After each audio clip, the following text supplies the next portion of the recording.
To start off, Nadia, this is your debut film. It is. Incredible. For this being your feature film, I think it's a monumental feat. And I wanted to ask, how was it taking your experience from stage to screen? Like, what were your either difficulties or things that you really love that you couldn't do while you're working on stage? Well, the two things I'm absolutely obsessed with are writers and actors. I do what I do because of actors and writers, and that's where I spent my most amount of my time in this process. So even though in film normally there isn't much rehearsal, our brilliant producer Nikki Bentham, who's there in the front row,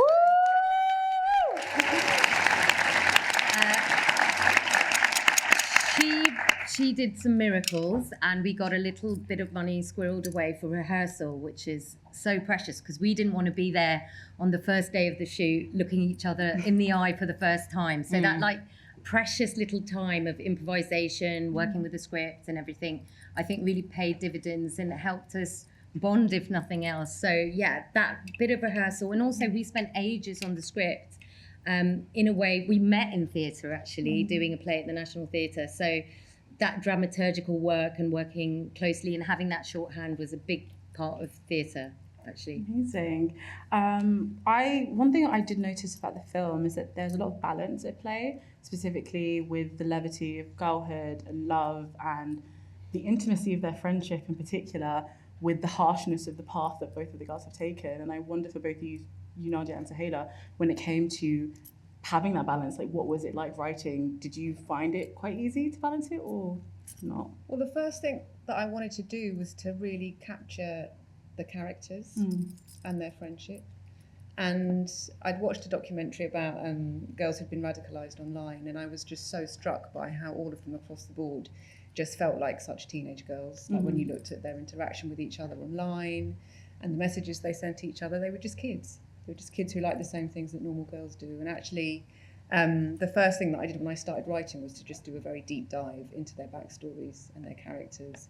And so they kind of came alive as sort of three-dimensional human beings. And that was the whole point of telling this story, is that we wanted to move away from the headlines and show girls for the real people that they were.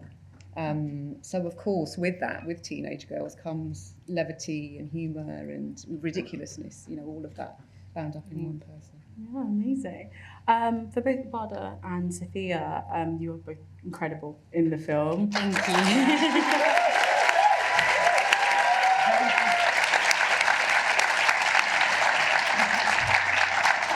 As people who've grown up Muslim or around Islam, I was wondering, what was it like stepping into the shoes of girls who've made such drastic choices, as well as were you able to understand their decisions better and maybe gain empathy for their choices? And this is an extra part to the question, but how did it play a role in your own relationship with faith as well?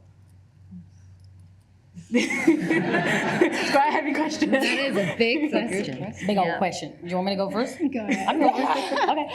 I think we've been speaking about this for so long, it's now like in my breath work, but growing up with this level of trauma, having language constantly being used against you and your community and internalizing it from such a young age, it felt really natural for all the wrong reasons to think that we just have access to this anger and pain constantly, but never having the right to feel it. And I feel like this role for me was a conduit. I feel like I have a lot of anger and rage all the time, especially with I can't pick up my phone for more than 2 seconds without seeing something that makes me want to scream. And seeing it all come full circle from when I was a kid and watching Al Jazeera with my pops, nothing's changed. If anything, everything's gotten worse. So it felt like a real gift and a real blessing to be able to channel this pain and then be able to talk about it and see people's reactions when they realize the humanity behind it all. Because I think that's what's happening a lot now. People are really realizing just what's been wrong with how our community has been depicted, how Islam and Muslims have been depicted, and how we're constantly cannon fodder for the West. And so now, more than ever, it's just something that I want to own. And, you know, when we were filming in Istanbul, we went to a few of the masjids together, and we sat down and we prayed, and it was really spiritual for us. We spoke about it a lot. There's something about standing in the middle of a really like hip city and then hearing the adhan everywhere, like going off, wham, bam, bam, bam, bam, and we all just stood there like, much to the dismay of some of the team. They were like, we gotta get this take, guys, and we were like, let it play out. It's not doing anyone any harm. It was beautiful. Yeah, so it's definitely made me stronger, way stronger than I ever thought I could be through being Muna. So yeah.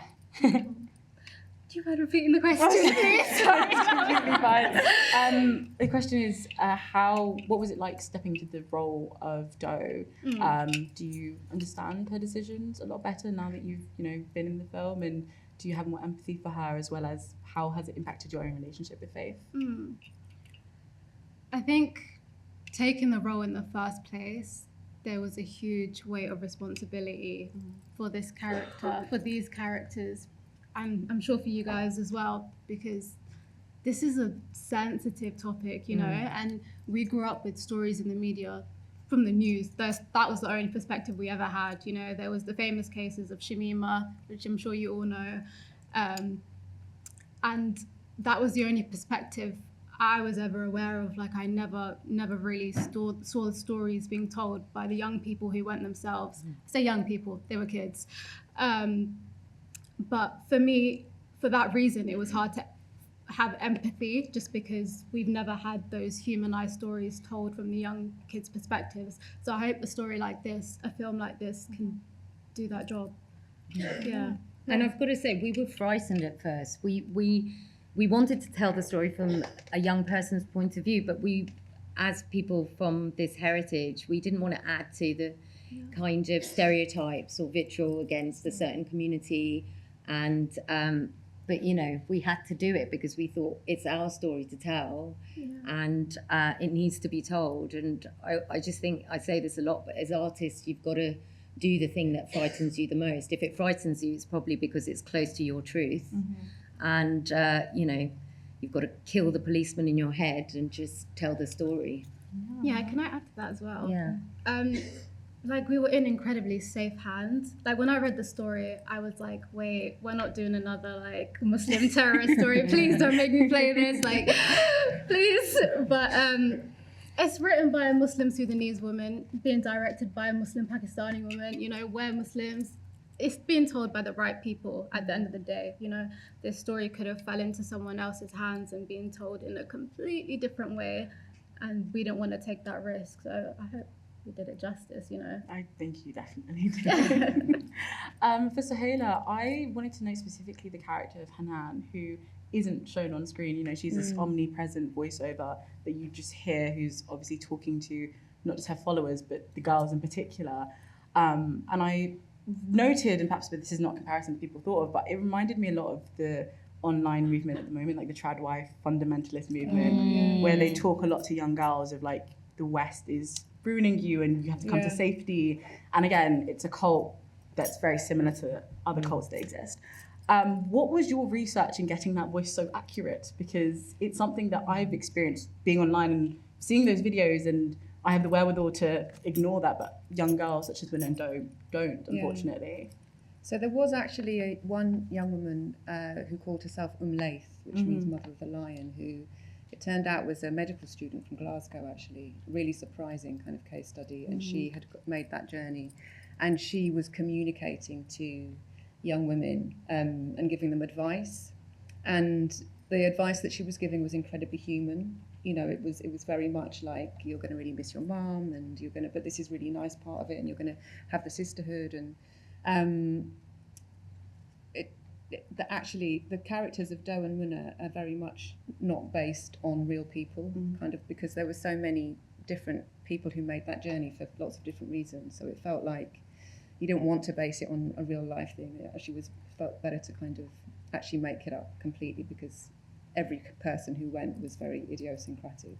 But Hanan's voice is quite close to the voice of this woman, and also the voice of, there was a couple of others as well. So during my research, there were quite a lot of kind of transcripts of the tweets that people had put out offering advice. So actually a lot of the lines at the very end when she's describing what it's going to be like, how great it's going to be versus what you see on screen, they were lifted directly from some tweets. Speaking of research, I wanted to ask Nadia, there's a sequence when the girls, miss their escort, that you see them travelling through Turkey, but then also there's like interspliced footage from war zones and news headlines and David Cameron and Nadia Fall. And it's all set to the beat of MIA's Bad Girls, which I thought was, again, I incredibly enjoyed it. And I was wondering what that research was like for you, like pulling out those clips, and how did you choose what to keep in and what to leave out, considering you had such a limited time frame? I mean, as Suhayla says, it's a fictionalized story, but it's based on copious research that Suhayla did. So there's lots of things, like the bus station we filmed in was where Shamima Begum and her friends waited for the bus to the border.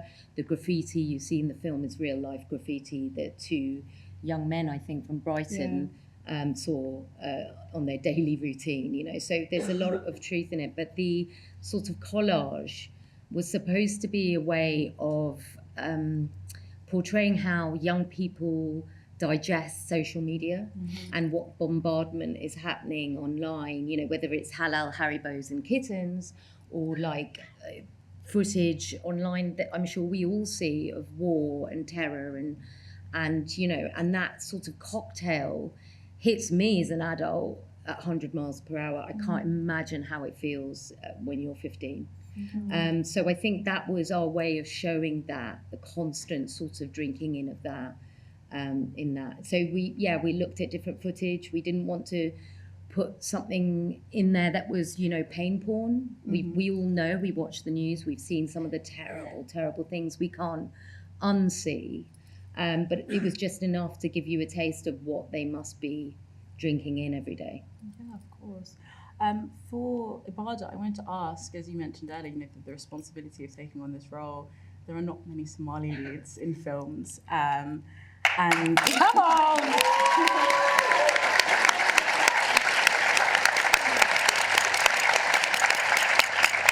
And I wanted to ask, was it at all nerve-wracking, having to take this on, thinking about the lack of representation, but also that the story of Doe and her mum, whilst it's a common story that we understand of people coming here after being refugees, her mum's way of coping with that is not something that we talk about, that people can turn to alcoholism or perhaps end up in abusive situations. Yeah. Again, with that huge weight of responsibility you have to represent the Muslim community, there's also my own community, the Somali community. Shout out, y'all. Gang, gang. And there's not a lot of us on screen, We had Kosa in Rocks. Like, she was, her in Rocks was the first time I saw, a Somali girl on British screens, and that was a moment for me. And then doing this, it's like, okay, we're telling a different story here. Even though it's about girlhood, it's, there's different themes. This is tough. This is really, really sensitive.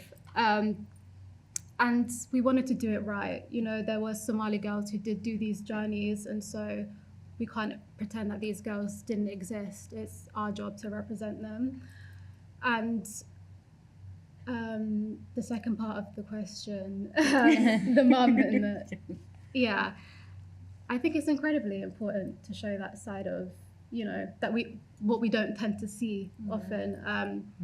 I know religion and culture is quite intertwined at times, and so we don't see, a Somali mother drinking or, having a boyfriend or whatever, but these people exist, and even though they're not the perfect Somalis or the perfect Muslims, it's our job to just represent the people that actually exist in real life. So, I mean, Yusra did an amazing job as well. For Safiyya, going on to that, what I found compelling about Muna's story, I think what you're saying about not being the perfect Muslim, I don't think many people would look at a girl like Muna and assume that she would make the trip that she made, because perhaps it's our own unconscious bias that, she's not wearing the hijab, she doesn't seem very outwardly practicing. And she is very humorous, she's very boisterous. And so I was wondering for you as an actor, when you read for the film, how did you connect to her character, as well as how did you find it balancing her humour with the trauma that we don't really see until sort of the end of the film, revealed to us through her parents and her brother, I'm assuming? It's funny that you say that, like, people wouldn't look at someone like Muna and assume that they're Muslim or anything. Like, I get that all the time. And it's weird. Like, I walk into casting rooms and they're looking for Muslim people. They're like, you don't really look Muslim. I'm like, actually, what does that mean, though? Yeah. It's so weird and so charged and so complicated. And I remember back when I was, the early days of me being an actor, and I used to kind of be like, yeah, no, I get that a lot.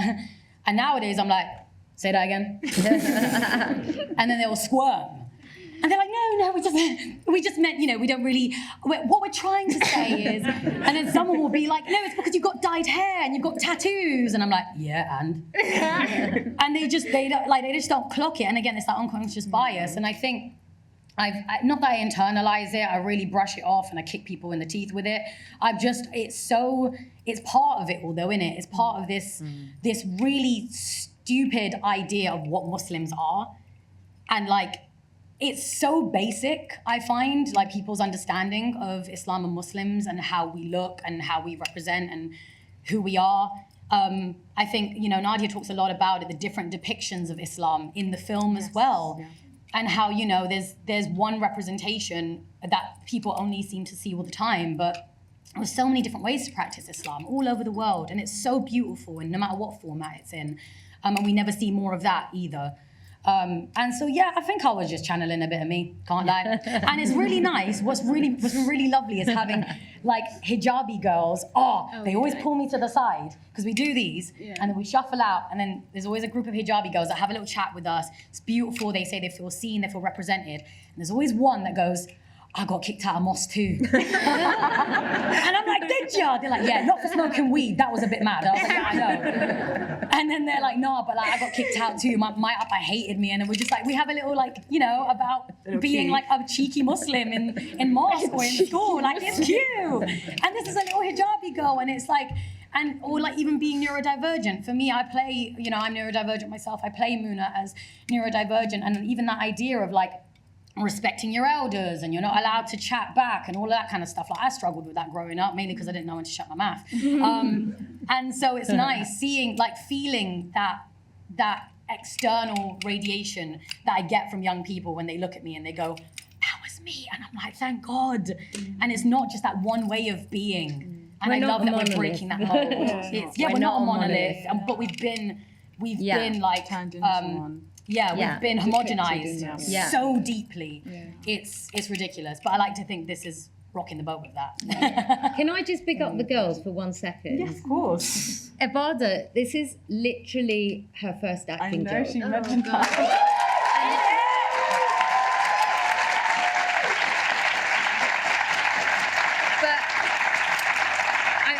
I know she mentioned it, but like not even like drama club at school. And I think that's extraordinary. I work with a lot of young actors at the beginning of their journey, like people that are household names now. And I just think that is just extraordinary. And also Saf speaks like she's been here for 30 years.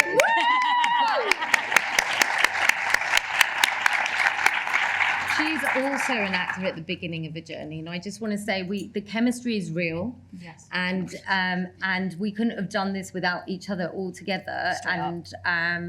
And it was a team, a gaggle of women. Most of the HODs were women, and I think that was on purpose because it just made it. We had a shorthand. It wasn't just the right thing to do, and we did it because it was morally right. It was actually made for a richer film that we just trusted each other and we could hit the ground running. So. Just want to say that about those two. They were both incredible.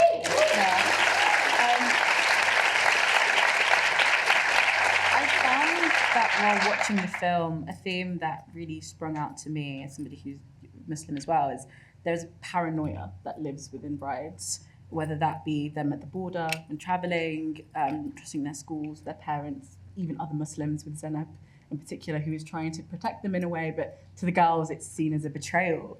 I wonder how much of Islamophobia has obviously contributed to this paranoia that we all sort of feel of not being good enough, or even making a film like this and thinking, should I make this? Should I contribute to this story or add to it?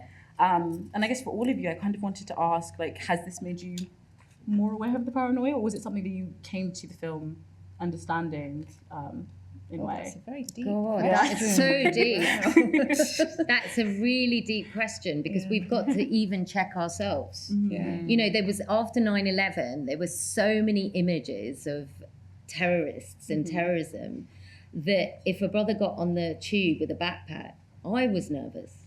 I'm telling you the truth now.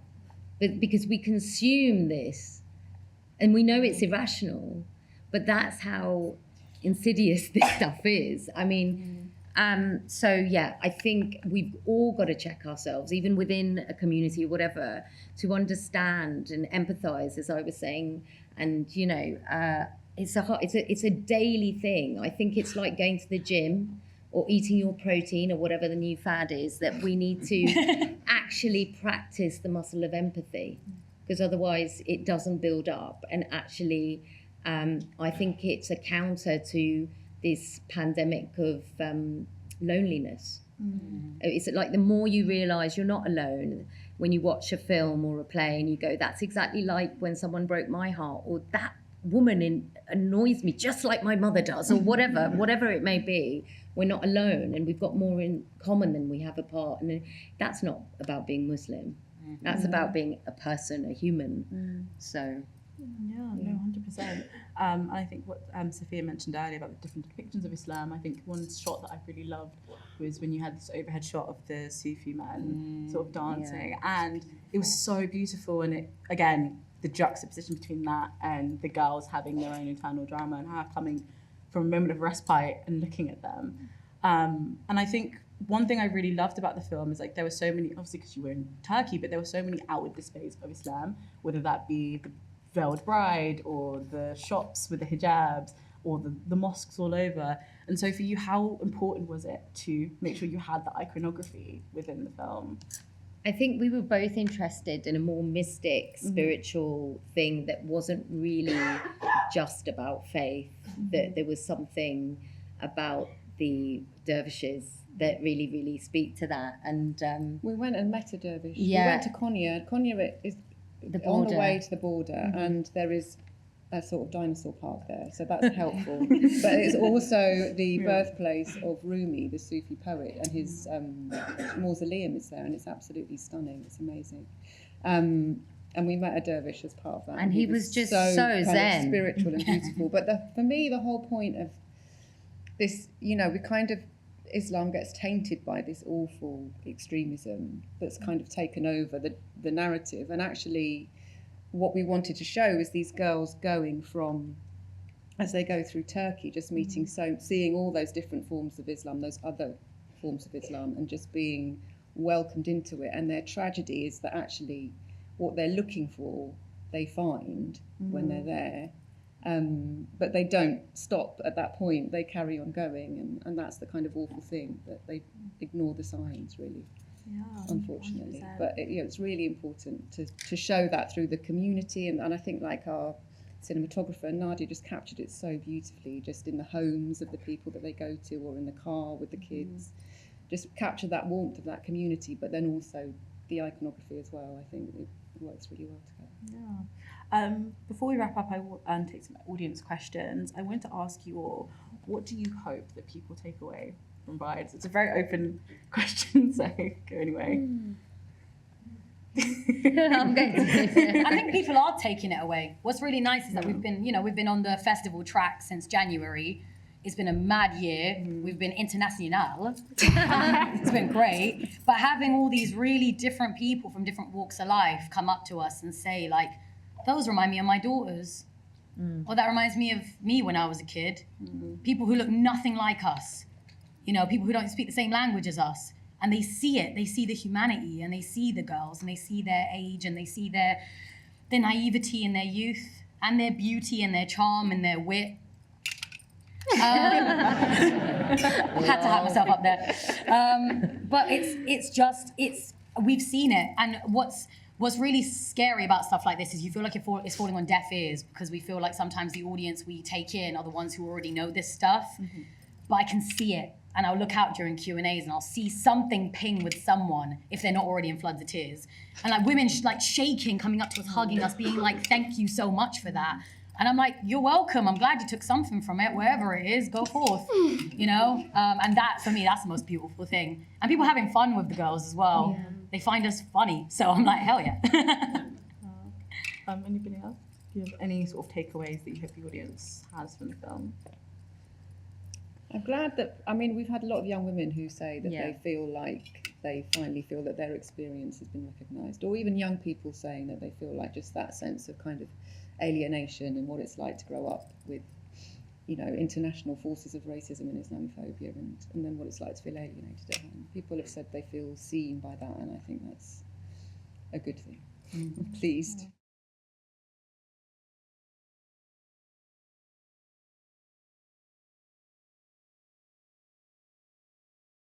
I can't tell you. I'd have to kill you if I don't. No, I just think, like, when I work in theatre, I like improvisation a little bit, and it's hard to improvise in a film environment unless you're Mike Lee and you get lots of time to do that. But we did do some little sneaky bits, and also when we were doing recce's in Turkey, like we met people, and so there was the bit about telling the fortune in the coffee that we experienced in Turkey, and so we sort of put that into the film. And then there was bits where it was quite dramatic, actually, because we had a lot of weather on our shoot days. And I was like, oh, the character of Doe has to be with Samir, because I'm a romantic. I really want to do a rom-com, to be honest with you. So I was like, they've got to be together. I've got to see them together. We were like, no time, no. And I was like, just hugging on the beach, all that stuff. Yeah, there was little bits. And then the girls also went off with mobile phones. We did a bit of that guerrilla stuff. We went to Barry Island. Yes. And I'm a massive Gavin and Stacey fan, as are my family. Yeah. So like, I was just there like, oh, this is amazing. It was great. Went to the arcade, bought fish and chips. Doesn't take much to make me happy, to be honest. Yeah. But like, it was great. Toy, lots of things. Yeah. So that was sort of the on the telephone stuff.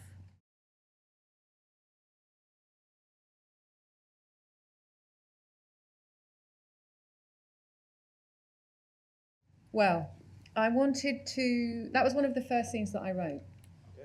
And I kind of knew that it was going to be at the end. When I first started thinking about this story, I wanted them to turn back. I couldn't face the thought of them actually going forward. But I spoke to an expert who said, these girls never go back. I think they said, we think that there was perhaps only one or two who came back. Because they couldn't.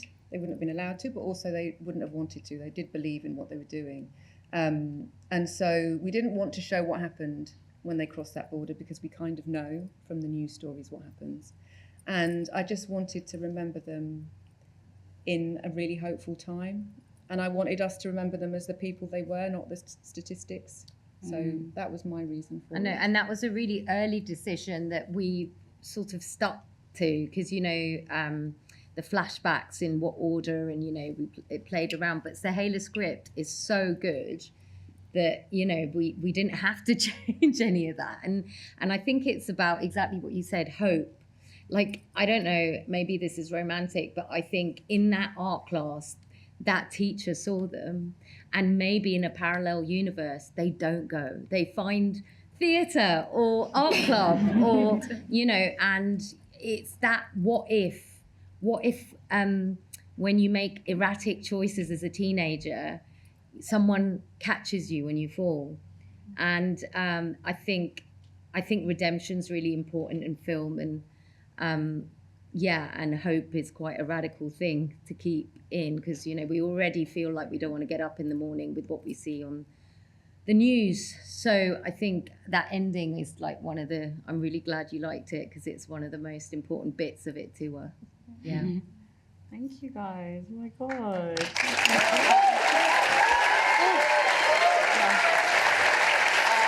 Hello, sorry. This is a real quick.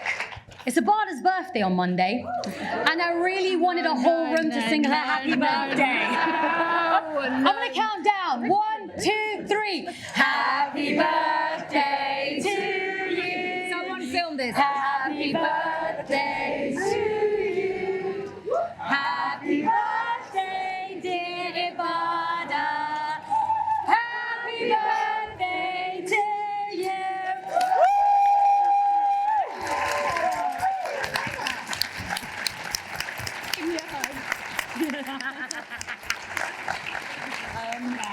thank you so much to the crew and the cast of Brides. The film will be out tomorrow. And thank you, Vue Lumiere. I hope you guys all tell your friends and family about this film and more people see it. Thank you.